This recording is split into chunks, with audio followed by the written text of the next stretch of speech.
شاہ صاحب ہمیں یہ بتایا ہی نہیں گیا کہ امام علیہ السلام کے ساتھ کیا مطلب وہ پردے میں کس طرح چلے گے، کیسے ظہور ہوگا؟ جب امت ہادی کو نہ پہچانے تو خدا 11 کو تو امت نے شہید کر دیا، آخری کو بچا کے بیٹھا ہے، کہیں امت اس کے ساتھ بھی وہی رویہ نہ رکھے۔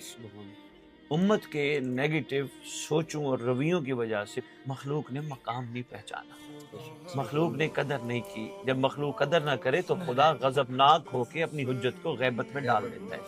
اسی طرح یہ واقعات انبیاء میں ملتا ہے۔ جناب موسیٰ علیہ السلام تبلیغ فرماتے رہے تھے تو ایک وقت آیا جب امت نے نہ سمجھا تو خدا نے جناب موسیٰ علیہ السلام کو فرمایا کہ آپ اس سے دور چلے جاؤ۔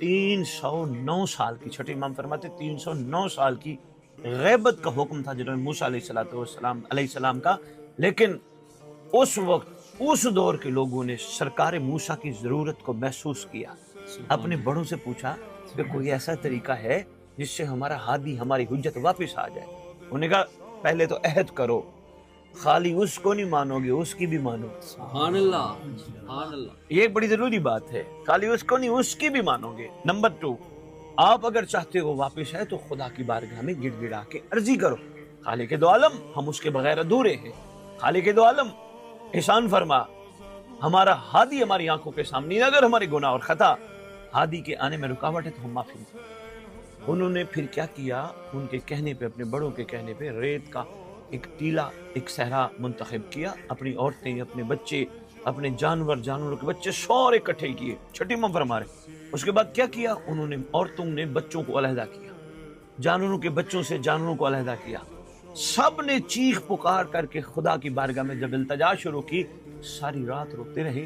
اللہ نے موسیٰ کو کہا میری قوم کا رونا مجھے برداشت نہیں ہے، سبحان اللہ۔ تو چلا جا قوم کے پاس، میں تجھے کہتا ہوں وہ اپنی معافی بھی مانگ رہے ہیں، رحم کی اپیل بھی کر رہے ہیں، تو اس لیے واپس چلا جا۔ تو حضور یہ ظہور کب ہوگا کا یہی معاملہ ہے، ہمیں عزاداریاں اس لیے کروائی جا رہی ہیں تاکہ ہم زمانے کے امام کے وفادار بن جائیں، ہمیں علم اس لیے اٹھوائے جا رہے ہیں تاکہ ہم وفاداری کو اس معیار پہ آ جائیں، کیونکہ وفادار کی نشانی ہے، خالی اٹھانا مقصود تو نہیں ہے، اپنے اندر بھی تو ایسی وفا کی خوشبو پیدا کرنا ضروری ہے۔ ہمیں بار بار نیاز تبرک، نیاز تبرک، نیاز تبرک سبیل کیوں کھلائی جا رہی ہے؟ تاکہ ہمارا شکم پاک ہو، شکم پاک ہوگا تو اس غذا سے بنے گا خون، خون پاک ہوگا سوچ پاک ہوگا، دل پاک ہوگا۔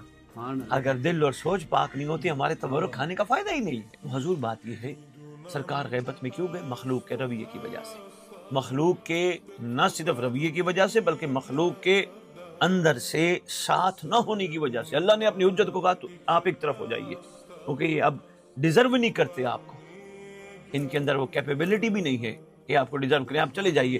ہاں اگر انہوں نے سمجھ لیا اور ان میں سے جس دور کے لوگوں نے سمجھ لیا، انشاءاللہ آپ کو ہم بھیج دیں گے۔ سبحان اللہ۔ اب ہمارے پاس ہے نا یہ وقت، ہم خالی ثواب کمانے کی خاطر عزاداری تو نہیں کر رہے، ہم رسم نبھانے کی خاطر عزاداری تو نہیں کر رہے، ہمیں یہ عزاداریاں سبق دے رہی ہیں، کوشش کر ایسا بن جیسا اور تھا، ایسا بن جیسا حبیب ابن مظاہر تھا۔